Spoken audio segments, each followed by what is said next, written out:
Harusnya kan dijaga, Pak. Bukan dibiarkan hilang. Ini malah hilang, Pak. Tolonglah, Pak. Saya udah nggak punya apa-apa.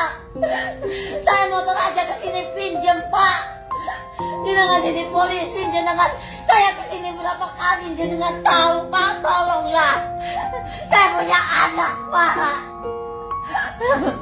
Setengah tahun, Pak, kasus ini. Saat itu kenapa saya malah dimaki-maki? Polres Kebumen masuk, saya nggak boleh lihat, Pak. Apa maksudnya Polres Kebumen? Barang saya hilang, Pak. Tolonglah, saya mau usaha, Pak. Mulut lu bau bensin, pakai ngomong tugas rakyat hanya satu, yaitu bayar pajak, tidak seharusnya ikut campur urusan pemerintah. 80% aja pendapatan negara dari pajak rakyat, enteng lu ngomong gitu. Lu seriusan ngomong kayak gitu? Mikir dong kakek tua, ha? Lo, istri lo, anak-anak lo dihidupin dari pajak rakyat. Lu seriusan ngomong kayak gini? Hah? Kalau iya, gua sumpahin lu nggak bisa kentut seumur hidup. Kita harus genjot pajak dari rakyat untuk menekan hutang kita ke pihak asing.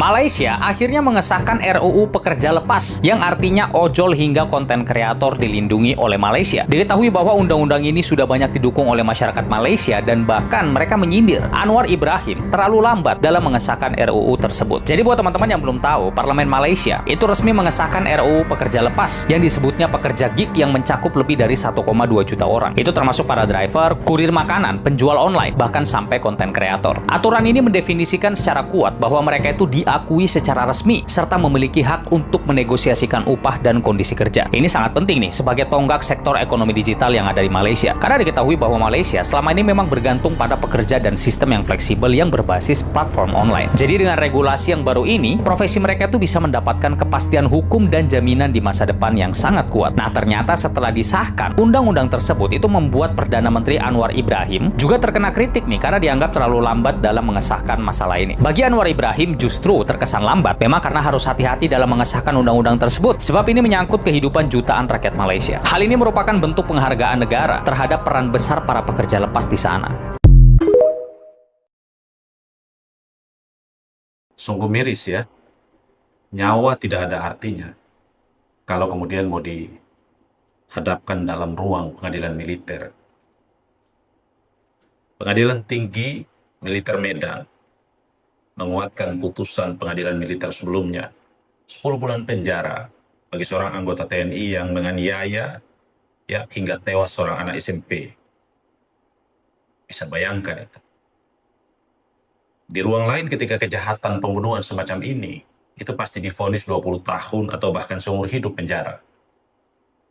Kalau kita bicara tentang hukum adalah equality before the law, persamaan depan hukum, maka tidak ada pengecualian. Dan tidak ada alasan hukum bagi siapapun termasuk pengadilan militer untuk tidak menghukum dia seumur hidup. Sebab yang dihilangkan adalah nyawa. Kok bisa 10 bulan penjara? Lalu kemudian pertimbangannya menyebutkan bahwa dia masih muda, punya karir dan seterusnya. Bagaimana nasib anak SMP yang dibunuh itu? Inilah yang saya katakan, negara terus memperlihatkan perilaku-perilaku yang menyakiti hati rakyat. Negara membuat hukum seolah-olah menjadi kewenangannya, seolah-olah menjadi haknya, seolah-olah menjadi hanya dia penguasa tunggal dan kemudian dia menentukan tuh bahwa rakyat Anda bisa dihukum dengan cara dia itu. Bagaimana ya? Kalau kita potret keadilan dalam kacamata seperti ini, kita harus berkesimpulan seperti apa? Bayangkan dia membunuh seorang anak. Dia divonis 10 bulan. Itu logikanya dari mana? Padahal kita bicara hukum kan persamaan. Tidak ada militer, tidak ada sipil, semua sama depan hukum. Hanya di ruang yang berbeda kemudian diadili. Tetapi bukan berarti di sana yang berlaku hukum militer lalu kemudian dia tidak diadili dengan cara-cara yang semestinya. Bagaimana mungkin menghilangkan sebuah nyawa lalu kemudian digaransi dengan 10 bulan penjara? Itu artinya akan memudahkan oknum-oknum militer lain untuk melakukan hal yang sama. Maka jangan heran kalau kemudian kasus Andre Yunus itu berupaya ditutupi dengan segala macam alibi itu. Ini sesuatu yang sangat menyedihkan kita. Kalau kemudian ini dibiarkan terus, negara terus memproduksi ketidakadilan, bukan tidak mungkin rakyat akan marah. Dan kemarahan rakyat ini sudah sampai di atas batas. Kita sudah ditekan dengan ekonomi yang tidak jelas, kepemimpinan tidak jelas, belum lagi hukum yang menindas, hukum yang tidak adil.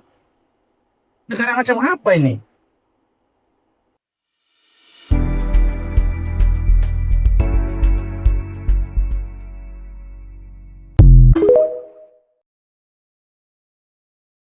Salah satu sistem hukum yang terburuk di dunia ini adalah Indonesia. Oleh karena dia menjadi salah satu sistem hukum yang terburuk di Indonesia, maka saya selalu tidak yakin 100% bahwa setiap kasus yang diungkap baik masyarakat oleh siapapun juga itu pasti bisa berujung ke pengadilan, bisa dituntaskan secara hukum. Banyak kasus seperti itu. Ribut di awal tidak ada penyelesaian. Karena saya melihat begini, ada istilahnya orang itu no viral no justice. Jadi kalau nggak pernah diributkan, nggak pernah didiskusikan di ruang-ruang publik, kadang-kadang masalah hukum itu menjadi lenyap, tenggelam.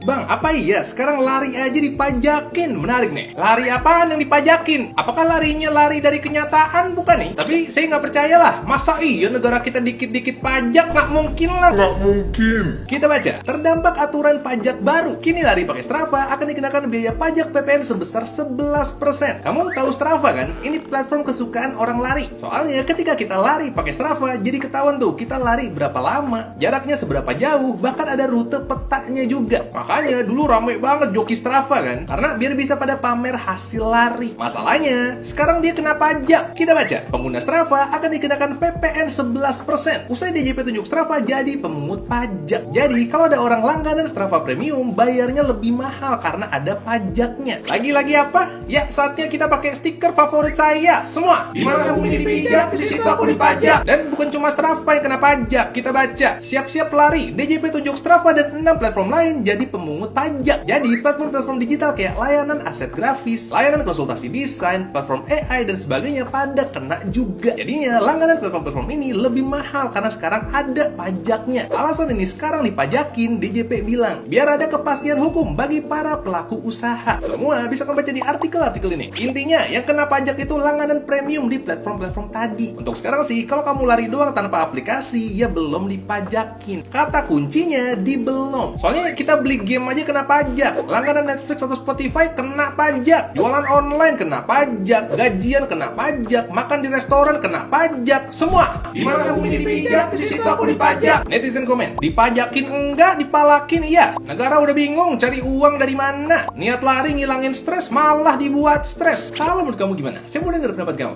Aneh banget deh. Masa pajak mobil di Malaysia jauh lebih murah dibanding kita? Padahal kan mereka lebih kaya. Contohnya nih, pajak Avanza di sana cuma 350.000. Di Indonesia malah bisa di atas 4 juta rupiah. Wah, emang bener banget itu. Malaysia itu sistemnya pakai road tax. Jadi hitungannya cuma dari kapasitas mesin atau cc-nya aja. Mau mobilnya merek mewah atau biasa, kalau cc-nya sama, ya pajaknya juga sama. Emang bedanya parah banget ya sama di Indonesia. Di sini kita kan bayar pajaknya jutaan tiap tahun. Jauh banget bedanya. Contohnya mobil yang 1500 cc, di Malaysia itu pajaknya cuma sekitar 300 ribuan setahun. Sedangkan kita di sini, mobil yang sama bisa kena 4-5 juta per tahun. Kok bisa kita mahal banget gitu ya? Soalnya di Indonesia, pajak itu dihitung dari nilai jual mobilnya juga. Jadi makin mahal harga mobilnya, ya pajaknya makin mencekik. Belum lagi pas baru beli, pajaknya bisa sampai 40% dari harga mobil. Pantesan ya, banyak yang bilang pelihara mobil di sini tuh berasa bayar kontrakan tiap tahun. Ya gitu deh kenyataannya. Padahal pendapatan orang sana kan lebih tinggi dari kita. Tapi urusan pajak mobil, mereka malah dimanjain banget sama pemerintahnya. Kita mah ya sabar-sabar aja deh.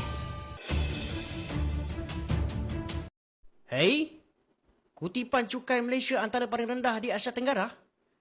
Ya betul. Bukankah sebelum ni kita punya service tax naik kepada 8%, lepas tu kita ada LBG 10%, tak cukup ke semua tu? Okey tak apa, jom kita tengok data daripada Jabatan Perangkaan. Kalau korang tengok kita punya pungutan cukai, okey lah, nak kata bagus sangat pun tak lah. Nampak macam naik lah, Kalau korang perhatikan antara tahun 2012 sehingga tahun 2022, dia punya kenaikan tu tak begitu banyak guys.